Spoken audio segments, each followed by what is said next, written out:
Le soir de ce jour, qui était le premier de la semaine, les portes du lieu où se trouvaient les disciples étaient fermées. À cause de la crainte qu'il avait des Juifs, Jésus vint, se présentant au milieu d'eux, et leur dit, « La paix soit avec vous. » Et quand il eut dit cela, il leur montra ses mains et son côté. Les disciples furent dans la joie en voyant le Seigneur. Amen. Amen. வாரத்தின் முதல் நாள் ஆகிய அன்றைய தினம் சாயங்கால வேளையிலே சீசர்கள் கூடியிருந்த இடத்தில் யூதர்களுக்கு பயத்தினால் கதவுகள் பூட்டியிருக்கையில் இயேசு வந்து நடுவே நின்று உங்களுக்கு சமாதானம் என்றார். பாருங்க, நல்ல ஒரு வசனத்தை ஆண்டவர் சொல்லுகிறார். இப்ப இயேசு கிறிஸ்து உயிர்த்தெழுந்த பிறகு சொல்லுகிற ஒரு காரியம். ஆகவே தான் சொன்னேன், இயேசு நம்முடைய குடும்பத்துல இருந்தால் ஒன்று நமக்கு ரட்சிப்பு, நமக்கு நல்ல ஒரு உறவு, பரலோகத்துக்கும் நமக்கும் நல்ல ஒரு உறவு, வேதத்துக்கும் நமக்கும் நல்ல ஒரு உறவு. ஆகவே இயேசு நம்முடைய குடும்பத்துல இருந்தால் எப்பொழுதுமே நம்முடைய வாழ்க்கையிலே பரலோகத்துக்கும் நமக்கும் நல்ல ஒரு ஐக்கியமாயிருக்கும். ஆகவே ஆண்டவரை தொழுது கொள்ளுகிறதுக்கு ஏதுவாக அமையும். இரண்டாவது ஒரு காரியத்தை சொல்லுகிறார். இதற்காகத்தான் அந்த சீசர்கள் எல்லாரும் காத்திருந்தார்கள், இதற்காகத்தான் ஜனங்கள் எல்லாரும் காத்திருந்தார்கள். பாருங்க, வசனம் சொல்லுகிறது, யூதர்களுக்கு பயந்ததினாலே கதவுகள் பூட்டி இருக்கையிலே இயேசு வந்து நடுவே நின்று. அப்ப நம்முடைய குடும்பத்திலே இயேசு வந்து நின்றார் என்று சொன்னால் என்ன நடக்கும்? பாருங்க, வசனம் சொல்லுகிறது, உங்களுக்கு சமாதானம் என்றார். பாருங்க, இந்த வசனம் வந்து சாதாரண ஒரு காரியம் இல்லை, ஏதோ வார்த்தையிலே சொல்லுகிற ஒரு காரியம் இல்லை. இது இயேசு அந்த குடும்பங்களுக்குள்ளே, அந்த சீசர்களுக்குள்ளே இருந்த ஜனங்களுக்குள்ளே அந்த காரியத்தை அவர் செய்தார். இப்ப இன்றைக்கு இயேசு நமக்கும் அந்த சமாதானத்தை கொடுக்கிறவராய் இருக்கிறார். பாருங்க, அந்த வசனத்தை ஒரு வாசித்து முடிக்க பார்ப்போம். நான் அந்த வசனத்தை இன்னொரு தடவை நல்லா வாசிக்க பார்ப்போம். வாரத்தின் முதல் நாளாகிய, பாருங்க, வாரத்தின் முதல் நாளாகிய அன்றைய தினம். இப்ப அன்றைய தினம் என்றைக்கு? இயேசு கிறிஸ்து உயிர்த்தெழுந்த நாளிலே, இயேசு கிறிஸ்து மரித்து உயிர்த்தெழுந்த நாளிலே இப்ப என்ன நடக்கிறது? அன்றைய தினம் சாயங்கால வேளையிலே சீசர்கள் கூடியிருந்த. இப்ப சீசர்கள் என்ன நடந்துச்சு? அவர்களுக்கு பயம் வந்துட்டு, பதற்றம் வந்துருச்சு. ஏனென்று கேட்டால் இயேசு கிறிஸ்து ஐயோ அவர் மரித்துட்டாரே என்கின்றதான ஒரு கலக்கம். ஆனால் அவர்களுக்கு தெரியும், இயேசு கிறிஸ்து ஏற்கனவே அவர்களுக்கு சொல்லிக் கொடுத்தார், நான் மரித்து 3ஆம் நாளிலே உயிர்த்தெழப் போகிறேன் என்று. இந்த போதனைகள் எல்லாம் அவர்களுக்கு அடிக்கடி அந்த ராபோஜன நேரத்தில் அவருக்கு சொல்லிக் கொடுத்தார். ஆனாலும் அவர்களுக்கு ஒரு கலக்கம். என்ன கலக்கம்? உலகத்தை குறித்ததான கலக்கம் இருக்கிறதே, சுற்றி இருக்கிறவர்கள் யூதர்களை குறித்ததான ஒரு கலக்கம் இருக்கிறதே.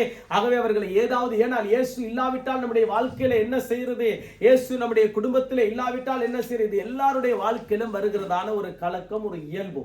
ஆனால் இங்கே வேதம் என்ன சொல்கிறது பாருங்க, அன்றைய தினம் சாயங்கால வேளையிலே சீசர்கள் கூடியிருந்த இடத்தில், அடுத்த வாசிக்க பார்ப்போம், யூதர்களுக்கு பயந்ததினால் கதவுகள் பூட்டி இருக்க. இப்ப இவர்கள் என்ன பண்ணிட்டாங்க? பயந்துட்டாங்க. நல்லா பாருங்க, இப்ப நாங்கள் இன்றைக்கு நம்முடைய வாழ்க்கையிலே பயப்படாதபடி இருக்கிறோம் என்று சொன்னால் இயேசு நமக்கு கொடுத்த ரட்சிப்பு தான், இயேசு நமக்கு கொடுத்த விடுதலை தான், இயேசு நமக்கு கொடுத்ததான கிருபை தான். இப்ப இவர்களுக்கு என்ன ஒரு பயம் வந்து விட்டது. ஏனால் இயேசுவே இல்லாமல் போய்விட்டார், எங்களுடைய வாழ்க்கை எங்கே போகும், எங்கள் வாழ்க்கை அடுத்த நிலைக்கு நாங்கள் எப்படி போக முடியும்? இயேசுவையுடைய அந்த அன்பை நாங்கள் பெற்றோம், ஆனால் இவர்களுக்கு ஒரு கலக்கம், ஒரு பயம், ஒரு திகில், என்ன செய்யறது என்று தெரியல, ஒரு வியாகுலம் அப்படியே வந்தவுடனே என்ன நடக்கிறது? அங்கதான் இயேசு வருகிறார். பாருங்க, கதவுகள் பூட்டி இருக்கையிலே இயேசு வந்து நடுவே நின்று உங்களுக்கு சமாதானம் என்றார். அருமையான ஒரு காரியம் என்னவென்று கேட்டால், உங்களுக்கு சமாதானம். இது எந்த இடத்திலேயுமே கண்டுபிடிக்க முடியாது. இது வேதத்துல தான் சமாதானம் அடிக்கடி நாங்கள் காணக்கூடியதா இருக்கிறது. இப்ப இயேசு அந்த வார்த்தையை சொன்ன உடனே அடுத்த வசனத்தை வாசிக்க பார்ப்போம். யூதர்களுக்கு பயந்ததினால் கதவுகள் பூட்டியிருக்கையில் இயேசு வந்து நடுவே நின்று உங்களுக்கு சமாதானம் என்றார். அவர் இப்படி சொல்லி நம்முடைய கைகளையும் விழாவையும் அவர்களுக்கு காண்பித்தார். சீசர்கள் கர்த்தரை கண்டு சந்தோஷப்பட்டார்கள். சீசர்கள் என்ன பண்றாங்க கேட்டா, கர்த்தரை கண்டு சந்தோஷப்பட்டார்கள். இப்ப இவர்களுக்கு என்ன பெரிய ஒரு சந்தோஷம் என்னன்னு கேட்டா, இயேசு மரித்து 3ஆம் நாளிலே உயிர்த்தெழுந்தார். இப்ப ஒரு சந்தோஷம். பாருங்க, நம்முடைய குடும்பத்திலே இன்றைக்கு எல்லாருக்கும் ஒரு சந்தோஷம். ஆனபடியால் தான் நம்முடைய பிள்ளைகள் எல்லாம் இன்றைக்கு கலர் ட்ரெஸ் போட்டுட்டு, ஏன்னா இன்றைக்கு ஈஸ்டர், இயேசு கிறிஸ்து உயிர்த்தெழுந்த நாள். ஆகவே இன்றைக்கு மாத்திரமல்ல, ஒவ்வொரு நாளிலும் அவர் உயிர்த்தெழுந்தார் என்று நான் காலையிலே சொன்னேன். இன்றைக்கு மாத்திரமல்ல, அவர் ஒவ்வொரு நாளிலும் நம்முடைய உள்ளத்திலே அவர் வாசம் பண்ணுகிறவராய் இருக்கிறார். ஒவ்வொரு நாளிலும் நம்முடைய குடும்பத்திலே அவர் வாசம் பண்ணுகிறவராய். ஆகவே தான் சமாதானம். பாருங்க, ஆவிக்குரியவர்களுடைய சமாதானத்தை ஒடுக்கவோ உடைக்கவோ யாராலையும் முடியாது. ஏனென்றால் இயேசு கொடுத்த சமாதானம். இதற்காகத்தான் அவர் சிலுவையிலே அவர் வெற்றி சிறந்ததான அடையாளமாய் இருக்கிறது, உயிர் தெழுந்ததுக்கு அடையாளமாய் இருக்கிறது என்னவென்று கேட்டால் உங்களுக்கு சமாதானம். ஆகவே அதை அந்த காரியத்தை பகிர்ந்து கொள்ளும் பொழுது சொல்லுகிறார் பாருங்க, உங்களுக்கு சமாதானம் உண்டாவதாக. அப்ப யாருக்கு சமாதானம் உண்டாவதாக? எங்களுக்கு சமாதானம் உண்டாவதாக. எப்பொழுது இயேசுவோடு நாங்கள் இருக்கிறபடியால், இயேசு உயிர் தெழுந்ததை விசுவாசிக்கிறபடியால். யோபு பக்தன் சொல்லும் பொழுது ஒரு காரியத்தை சொல்லுகிறார். யோபுவின் புத்தகத்தை நீங்கள் எடுத்து வாசித்து பார்ப்பீர்கள் சொன்னால் 19வது அதிகாரத்திலே 25, 26, 27 வீட்டில் போய் வாசித்து பாருங்கள்.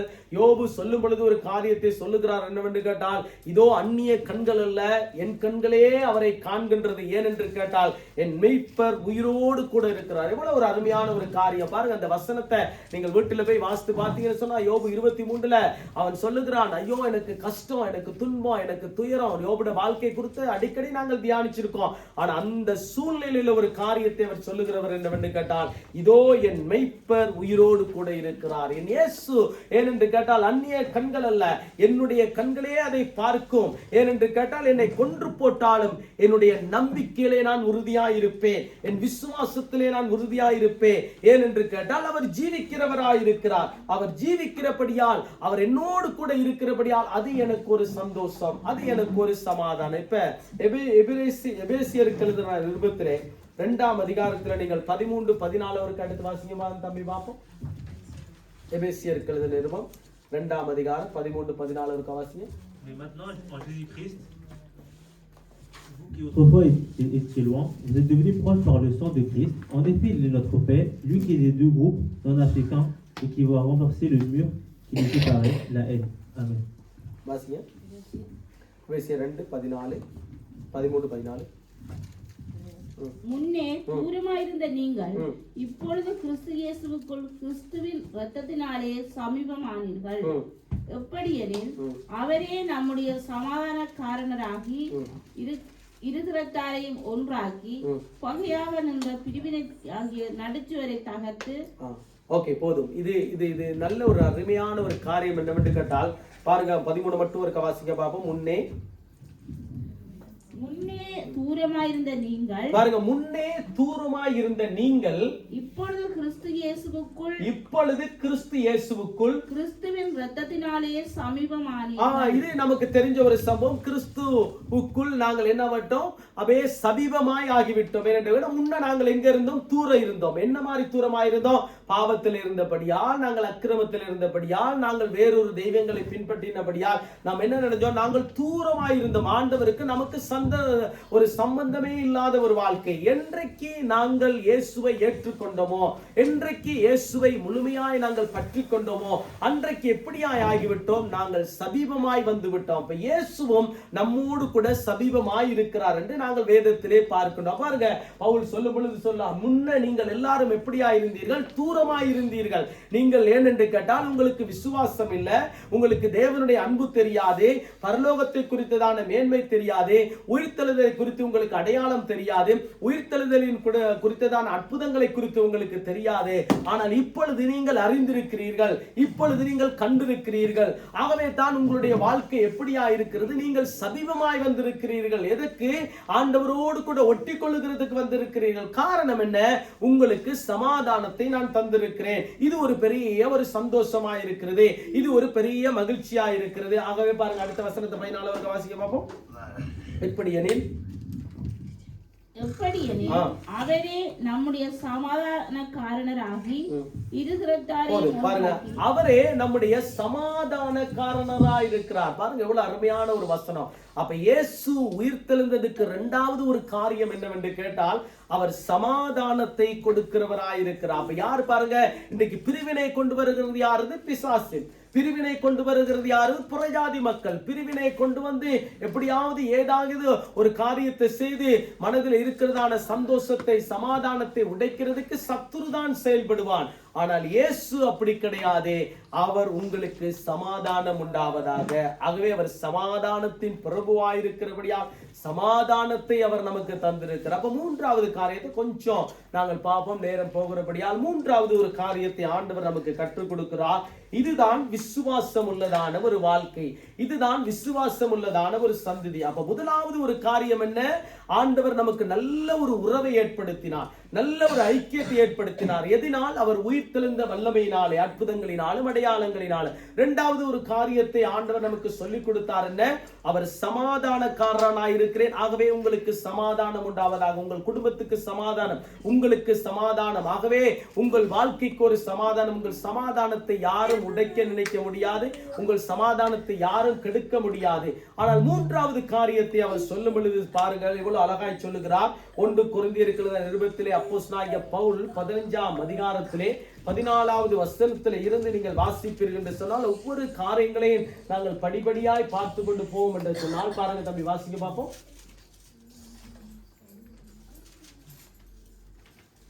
1 கொரிந்தியர். Et si Christ n'est pas ressuscité, alors notre prédication est vide et votre foi aussi. Amen. சுமதியக்கா வாசிக்க பார்ப்போம். கிறிஸ்து எழுந்திருக்கவில்லை என்றால் எங்கள் பிரசங்கமும் விருதா, உங்கள் விசுவாசமும் விருதா. ஓகே, இதுல நிப்போம். இப்ப முதலாவது அப்போஸ்தலனாகிய பவுல் என்ன சொல்றாரு? விசுவாசத்தை ஆண்டவர் கற்றுக் கொடுத்துட்டு போயிருக்கிறாரு. விசுவாசம் பிரதானமான ஒரு காரியம். அப்ப மூன்றாவது காரியம், மரித்து 3ஆம் நாளிலே உயிர்த்தெழுந்ததை நானும் நீங்களும் விசுவாசிக்கிறபடியால் தான் இன்றைக்கு ஆராதனைக்கு வந்திருக்கிறோம். ஆகவே இது ஒரு பெரிய ஒரு விசுவாசம். மரித்து 3ஆம் நாளிலே உயிர்த்தெழுந்ததை முழு நிச்சயத்தோடு கூட நாங்கள் விசுவாசித்தபடியால் தான் எங்களுக்கு ஒரு நிச்சயம் இருக்கிறது. நிச்சயமாகவே பரலோகத்திலே தேவனோடு கூட நாங்கள் இருப்போம், ஒரு காலத்திலே ஆண்டவரோடு கூட நாங்கள் கரம் கோத்து இருப்போம் என்கிறதான ஒரு விசுவாசம். இது யார் கற்றுக் கொடுத்தது? ஆண்டவர் இந்த பூமியில இருக்கும் பொழுது சீசர்களுக்கு கற்றுக் கொடுத்தார்.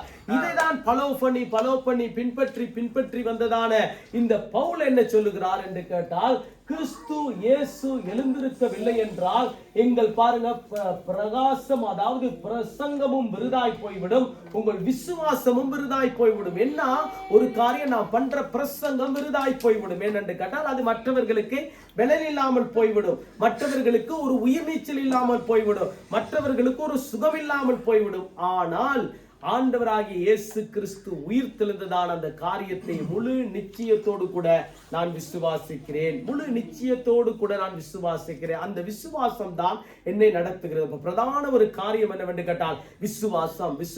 சமாதானம் இருக்கிறது உண்மை, நல்ல ஐக்கியம் இருக்கிறது உண்மை, நல்ல உறவு இருக்கிறது உண்மை, அது தேவை. ஆனால் விசுவாசம் நம்முடைய வாழ்க்கையிலே மிக மிக ஒரு முக்கியமான ஒரு காரியம். இதை அதுதான் பிள்ளைகளுக்கு நாங்கள் கற்றுக் கொடுக்கிறோம். அவர் மரித்தார், 3ஆம் நாளிலே உயிர்த்தெழுந்தார். எதற்காக அவர் மரித்தார்? நம்முடைய பாவங்களுக்காக மரித்தார். எதற்காக மரித்தார்? நம்முடைய அக்கிரமங்களுக்காக மரித்தார். ஏன் என்று கேட்டால், நாங்கள் ஒரு காலத்திலே தூரமாய் இருந்தோம், அவருக்கும் நமக்கும் சம்பந்தமே இல்லை, இயேசுவுக்கும் நமக்கும் சம்பந்தமே இல்லை.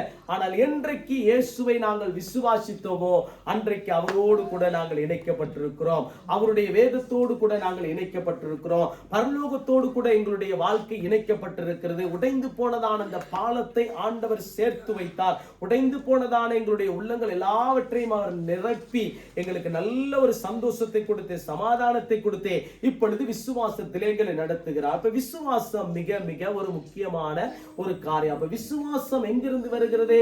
அது பரலோகத்திலிருந்து வருகிறது. யார் மூலமாய் கிடைக்கப்பட்டது? இயேசு கிறிஸ்து மூலமாய் கிடைக்கப்பட்டது. எப்படி கிடைக்கப்பட்டது? அவர் மரித்து உயிர்த்தெழுந்ததை நாங்கள் விசுவாசிக்கிறோம். விசுவாசிக்கிறபடியால் என்ன? எனக்கு ஒரு தேவ பலன் இருக்கிறது, ஒரு தேவ கிருபை ஒன்று இருக்கிறது. ஏன் என்று கேட்டால் அவர் உயிர்த்தெழுந்திருக்கிறார், நான் பயப்பட வேண்டிய அவசியம் இல்லை. இப்ப எல்லாரும் கலங்கினார்கள். யார் கலங்கினார்கள்? சீசர்கள் கலங்கினார்கள், பயந்தார்கள், பதற்றம் வந்துச்சு. காரணம் என்னவென்று கேட்டால் அவருடைய விசுவாசம் தளர்ந்து போய்விட்டது. ஆனா ஏற்கனவே ஆண்டவர் சொல்லிக் கொடுத்தார், இதெல்லாம் நடக்கும் அப்பா, இப்படி எல்லாம் நடக்கும். இருப்பினும் அவருடைய வாழ்க்கை என்ன மாதிரி வந்துட்டு நமக்கு பாருங்க, ஒரு சில நேரத்துல போராட்டம் வந்துட்டா, பிரச்சனை வந்துட்டா, சில நேரங்கள் நம்முடைய விசுவாசம் அப்படியே கீழே போயிடும். அதே போலதான் அவருடைய விசுவாசம் இருந்துச்சு. ஆனால் அந்த விசுவாசத்தை கட்டி எழுப்புவது தான் வேதம் தெளிவாய் சொல்லுகிறது. பாருங்க, அடுத்த வசனத்தை வாசிக்க பார்ப்போம். சுமதியக்கா 15வது வசனத்தை. மரித்தோர் உயிர்த்தெழவிட்டால் தேவன் எழுப்பாத கிறிஸ்துவை அவர் எழுப்பினார் என்று நாங்கள் தேவனை குறித்து சாட்சி சொன்னதினாலே தேவனுக்கு பொய்ச்சாட்சி சொல்லுகிறவர்களாகவும் காணப்படுவோமே. மரித்தோர் உயிர்த்தெழாவிட்டால் கிறிஸ்துவும் எழுந்திருக்கவில்லை. கிறிஸ்து எழுந்திராவிட்டால் உங்கள் விசுவாசம் வீணாயிருக்கும். பாருங்க, கிறிஸ்து எழுந்திராவிட்டால் உங்கள் விசுவாசம் வீணாயிருக்கும். பாருங்க, அழகாய் சொல்லப்படுகிறது. கிறிஸ்து எழுந்திராவிட்டால், இப்ப இயேசு இன்றைக்கு மரித்து உயிர்த்தெழாவிட்டால் ஆராதனை இல்ல, சபை இல்ல, அபிஷேகம் இல்ல, பாடல் ஆராதனை இல்ல, வேதம் இல்ல, அது எல்லாம் இல்லாமல் ஒரு பக்கத்துல ஏதோ ஒரு காரியத்துக்குள்ள நாங்கள் போயிருவோம். இதற்குத்தான் வேதம் நமக்கு தெளிவாய் காண்பித்து கொடுக்கிறது, மற்றவர்களுக்கு காண்பித்து விளக்கக்கூடியதான வசனம் என்னவென்று கேட்டால் பாருங்க, வசனம் சொல்கிறது, கிறிஸ்து எழுந்திராவிட்டால் உங்கள் விசுவாசம் வீணாயிருக்கும். ஏன் என்று கேட்டால், இவ்வளவு காலங்கள் பட்ட பிரயாசம், இவ்வளவு காலங்கள் பாருங்க, சீசர்கள் 3.5 வருஷம் அவர்களோடு இருந்தார்.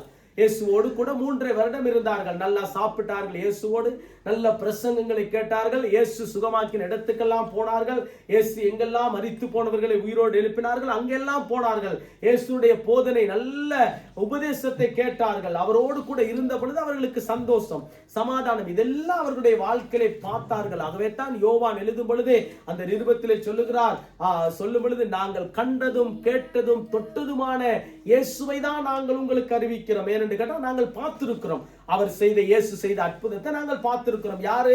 எங்களுடைய கண்ணாலே நாங்கள் பார்த்திருக்கிறோம். அவரை தொட்டிருக்கிறோம். ஏனென்று கேட்டால், அவரை தொட்டபடியால் எங்களுக்கு சுகம். ஆகவே அவர் பேசினபடியால் எங்கள் வாழ்க்கைக்கு விடுதலை. இயேசு பேசினபடியால் எங்களுக்கு ஒரு சந்தோஷம், ஒரு மகிழ்ச்சி. ஏனென்று கேட்டால், அவருடைய அந்த பேச்சிலே ஒரு ஆறுதல் இருந்துச்சு. ஆனால் மனிதன் கொடுக்கிற ஆறுதல்ல, இயேசு கொடுக்கிற பேச்சிலே எங்களுக்கு சுகம் இருந்துச்சு. எவ்வளவு அருமையான ஒரு காரியம்! இயேசு பேச்சிலே எங்களுடைய வாழ்க்கை கட்டப்பட்டுச்சு, எங்கள் வாழ்க்கை உடைய. பாருங்க, இன்றைக்கு மனிதர்கள் பேசின நினைக்கும் வாழ்க்கை உடைஞ்சு போயிடும், இருதயம் உடைஞ்சு போயிடும், நம்முடைய மன சோர்வுக்குள்ள போயிடும். ஆனால் இயேசு பேசினால் சந்தோஷம், இயேசு பேசினால் ஆறுதல். அப்ப அருமையாய் சொல்லும் பொழுது பவுல் சொல்லுகிறார், கிறிஸ்து எழுந்திராவிட்டால் உங்கள் விசுவாசம் வீணாயிருக்கும். நீங்கள் இன்னும் உங்கள் அடுத்த வாசிக்க பார்ப்போம், நீங்கள் இன்னும் உங்கள் பாவங்களில் இருப்பீர்கள். நீங்கள் இன்னும் உங்கள் பாவங்களில் இருப்பீர்கள். ஏன் அந்த வசனத்தை நான் வாசிக்க சொன்னேன்னு கேட்டா, நல்லா கவனிச்சு பார்க்கணும். இன்னும் உங்கள் பாவங்களில் இருப்பீர்கள். ஏன்னு கேட்டால், இயேசு எழுந்திராவிட்டால், இயேசு உயிர்த்தெழாவிட்டால் உங்களுடைய வாழ்க்கை எப்படியா இருக்கும்? நீங்கள் தூரமா தான் இருப்பீர்கள், ஆண்டவரோடு கிட்டி சேர முடியாது. ஏன்னு கேட்டால், அவர் எழுந்தபடியால் என்ன பண்ணுகிறார்? நீங்கள் அவரோடு கூட இணைக்கப்பட்டிருக்கிறீர்கள். ஆகவே தான் பவுல் இன்னொரு இடத்துல சொல்லும் பொழுது அழகாய் சொல்லுகிற ஒரு காரியம் என்னவென்று கேட்டால், நீங்கள் அடுத்து வாசிங்க சுமதி, அடுத்தடுத்த வசனத்தை வாசிங்க போறோம். கிறிஸ்துவுக்குள் நித்திரை அடைந்தவர்களும் கெட்டிருப்பார்களே. இம்மைக்காக மாத்திரம் நாம் கிறிஸ்துவின் மேல் நம்பிக்கையுள்ளவர்களாயிருந்தால், பாருங்க, இம்மைக்காக மாத்திரம் நாம் கிறிஸ்து மேல் நம்பிக்கையுள்ளவர்களாயிருந்தால் எல்லா மனுஷரை பார்க்கிலும் பரிந்துரைக்கப்பட்டவர்களாயிருப்போம். பாருங்க, எல்லா மனுஷரை போலவே, எல்லா மனுஷரை போலவும் நம்முடைய வாழ்க்கை எப்படியா இருக்கும்? பரிதவிக்கப்பட்டதான வாழ்க்கையாயிருக்கும். அப்படி நீங்கள் இருக்கக்கூடாது, அப்படி உங்களுடைய வாழ்க்கையை அமைத்துக்க கூடாதுன்னு தான் பவுல் தெளிவாய் அந்த கொரிந்தி சபைக்கு சொல்லுகிறார். ஏன்? அவர் உயிர் தெழுந்தது அது நிச்சயமாகவே 100% உண்மை. அதை நான் விசுவாசிக்கிறேன். ஆகவே தான் நான் பிரசங்கிக்கிற இயேசு அவர் உயிரோடு கூட இருக்கிறார். சிலுவையிலே அறையப்பட்ட இயேசுவை நான் பிரசங்கிக்கிற காரணம், பவுல் சொல்லும் பொழுது, சிலுவையிலே வேறொரு காரியத்தை நான் பிரசங்கிக்கவில்லை, சிலுவையிலே அறையப்பட்ட இயேசுவை குறித்து பிரசங்கிக்கிறேன், உயிர் தெழுந்த இயேசுவை குறித்து பிரசங்கிக்கின்றேன், சுகத்தை கொடுத்த இயேசுவை குறித்து பிரசங்கிக்கிறேன். ஆகவே அந்த உயிர் தெழுந்த இயேசு உங்களுக்குள்ளே வாசம் பண்ணுகிறார். இதை நீங்கள் 100% விசுவாசிக்க வேண்டும். இதிலே உங்களுக்கு சலசலப்பு வந்துடக்கூடாது, இதிலே தடுமாற்றம் வந்துடக்கூடாது. ஏனால் கிறிஸ்து எங்களோடு கூட இருக்கிறபடியால் நாங்கள் ஒரு புதிய ஒரு சிருஷ்டிக்காக்கப்பட்டிருக்கிறோம், புதிய ஒரு படைப்புக்குள்ள வந்திருக்கிறோம். காரணம் என்ன? அவர் நம்மோடு கூட ஜீவிக்கிறபடியால். இதை நாங்கள் மறந்து போயிடக்கூடாது. ஆகவே கலாத்தியர்களின் நிருபத்தில் நீங்கள் 2ஆம் அதிகாரத்தில் நீங்கள் வாசித்து பார்ப்பேன் என்று சொன்னால், பவுல் சொல்லும் பொழுது சொல்லுகிறார், இதோ கிறிஸ்துவோடு கூட நான் இணைக்கப்பட்டிருக்கிறேன், கிறிஸ்துவோடு கூட நான் சிலுவையிலே அறையப்பட்டிருக்கிறேன். நான் அல்ல, இனி அவரே எனக்குள்ளே வெளிப்படுவார். பாருங்க, இனி என்னுடைய வாழ்க்கை எப்படி வெளிப்படுகிறது? கிறிஸ்து வெளிப்படுவார், உயிர்த்தெழுந்த வல்லமை வெளிப்படுகிறது. அப்போ உயிர்த்தெழுந்த வல்லமை வெளிப்படும் பொழுது என்ன நடக்கிறது? நம்முடைய வாழ்க்கை விசுவாசத்திலே பலமுள்ளதான ஒரு வாழ்க்கை, விசுவாசத்திலே தைரியம் உள்ளதான ஒரு வாழ்க்கை, விசுவாசத்திலே சலசலப்பு இல்ல, ஒரு நிச்சயமாகவே ஆண்டவர் என் குடும்பத்திலே அற்புதம் செய்வார், நிச்சயமாகவே என்னுடைய வாழ்க்கையிலே ஒரு அற்புதம் செய்வார், நிச்சயமாகவே எனக்கு ஒரு அற்புதத்தை செய்வார். இது ஒரு விசுவாசம்.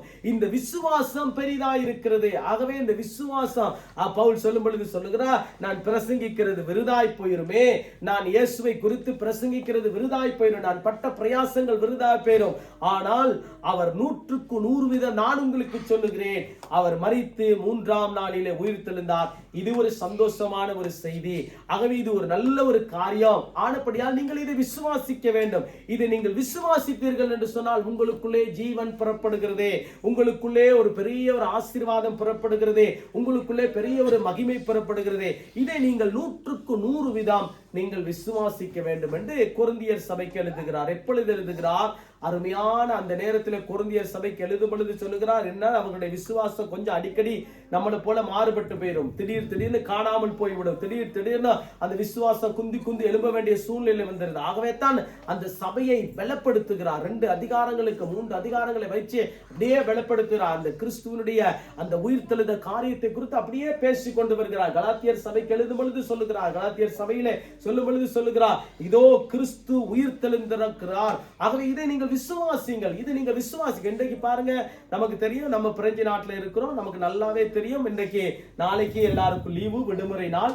ஆனால் அவர்கள் அதை ஏற்றுக்கொள்ளுகிறார்கள். ஆனால் 100% விசுவாசிக்கிறார்களா? இல்லை. அவர்களுக்கு தெரியும் ஏதோ ஒரு காரியம் நடந்திருக்கிறது, இயேசு மரித்தார், 3ஆம் நாளிலே உயிர்த்தெழுந்தார், அதை நாங்கள் நாளைக்கு, ஆகவே எங்களுக்கு லீவ் இருக்கிறது, ஆனபடியால் பெக் என்று சொல்லுகிறார்கள். இது அவர்களுக்கு தெரியும். ஆனால் ஆவிக்குரியதான அந்த அர்த்தம் அவர்களுக்கு தெரியாது, ஆவிக்குரிய கண்ணோட்டம் தெரியாது, ஆவிக்குரியதான அந்த வசனம் தெரியாதவர்களுக்கு அவர்கள் ஏதோ ஒரு மற்ற நாளை போல, ஏதோ மற்ற காரியங்கள், ஏதோ ஒரு கொண்டாட்டம் நடக்கிறது போல அவர்களுடைய வாழ்க்கை நடத்துவார்களே ஒழிய, ஆனால் ஆவிக்குரிய ஆசீர்வாதம் அவர்களுடைய கண்கள் மறைக்கப்பட்டிருக்கிறதே, அவருடைய இருதயம் மறைக்கப்பட்டிருக்கிறது. இப்ப லூக்கா எழுதின சுவிசேஷம் 24ஆம் அதிகாரத்திலே அந்த 2 சீசர்கள், இயேசு கிறிஸ்துவின் சீசர்கள் எங்கே போகிறார்கள்? எம்மாவூருக்கு நடந்து போக. இந்த சம்பவம் நமக்கு தெரியும். எம்மாவூருக்கு நடந்து போக 6-7 மைல் தூரம் நடந்து போகும் பொழுது அவருடைய கண்கள் மறைக்கப்பட்டிருக்கிறது என்று வேதம் சொல்லுகிறது. ஏன்? இயேசு கிறிஸ்து அவர்களோடு இணைந்திருக்கிறார். இன்றைக்கும் இயேசு நம்முடைய குடும்பத்தில் இருக்கும் பொழுது நமக்கு தெரியாது. நாம் ஜெபித்த அற்புதம் நடந்திருக்கும், ஆனால் நமக்கு தெரியாது. ஏன்? நம்முடைய சில நேரங்களிலே நம்முடைய விசுவாசம் கொஞ்சம் கொஞ்சமாய் மறைந்து போயிருக்கலாம். ஆனால் அந்த விசுவாசம் கட்டி எழுப்பப்பட வேண்டும், அந்த விசுவாசம் உயிர்ப்பிக்கப்பட வேண்டும். இது முக்கியமான ஒரு காரியமாயிருக்கு. அப்ப 3 காரியங்களை இன்றைக்கு நாங்கள் பார்த்திருக்கிறோம்.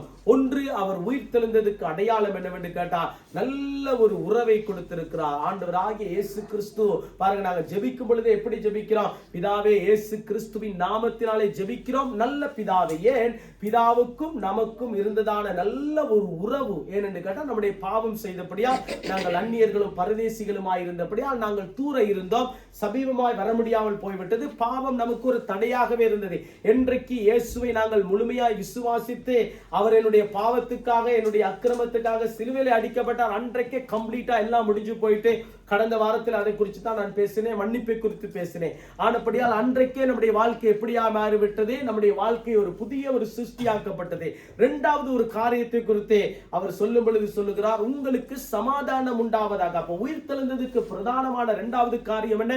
சமாதானம். அப்ப இயேசு நமக்கு சமாதானத்தை கொடுத்திருக்கிறார். இன்றைக்கு உலகத்திலே கொடுக்க முடியாதான சமாதானம் எங்கே இருக்கிறது? சபைக்குள்ளே இருக்கிறது. உலகத்திலே கொடுக்க முடியாதான சமாதானம் எங்கே இருக்கிறது? வேதத்திலே இருக்கிறது. உற்றார் உறவினர்கள் கொடுக்க முடியாதான சமாதானம் எங்கே இருக்கிறது?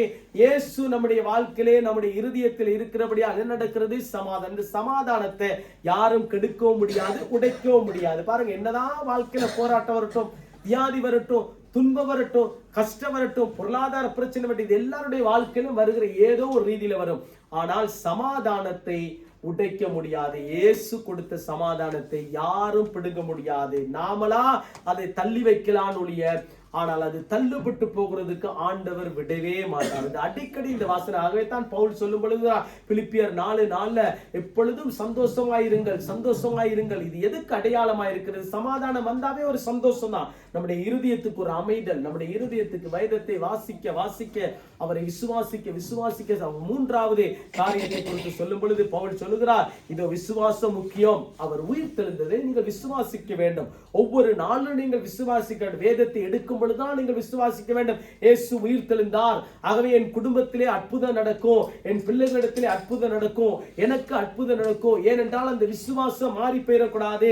இயேசு கிறிஸ்து இந்த பூமியில இருக்கும் பொழுது எத்தனை பேரை சுகப்படுத்தினார். இன்றைக்கும் நாம் விசுவாசத்தோடு ஜெபிக்கும் பொழுது நம்முடைய வாழ்க்கையில அற்புதம் நடக்கும், குடும்பத்திலே அற்புதம் நடக்கும், பிள்ளைகளுடைய மத்தியிலே அற்புதம் நடக்கும். ஏன்? நமக்குள்ளே அற்புதம் நடக்கும். நாம் இன்றைக்கு உயிரோடு இருக்கிறதே பெரிய ஒரு கிருபை. ஆகவே நாம் இன்றைக்கு ஜீவிப்பது பெரிய ஒரு கிருபை. காரணம் என்ன? நாங்கள் அவரை விசுவாசித்து விசுவாசித்து நடக்க நடக்க நம்முடைய வாழ்க்கையில ஒவ்வொரு நாளிலும் நன்மை பிறந்து கொண்டே இருக்கு. ஆகவே கண்களை மூடி இந்த நாட்களை நாங்கள் ஜெபிக்க போகிறோம், திருவிருந்துக்குள்ள போகிறோம். ஆனபடியால் இந்த நாளிலே நாங்கள் ஜெபிப்போம். ஆண்டவர் நமக்கு நல்ல ஒரு ஐக்கியத்தை கொடுத்தார், நல்ல ஒரு அருமையான ஒரு உறவை கொடுத்தார். இந்த நாளிலே என்ன உறவை கொடுத்தார்? பரலோகத்தினுடைய உறவு. ஆகவே அந்த பரலோகத்தினுடைய உறவு சாதாரண ஒரு உறவு அல்ல. ஆகவே மரித்தேன், இதோ சதா காலங்களிலும்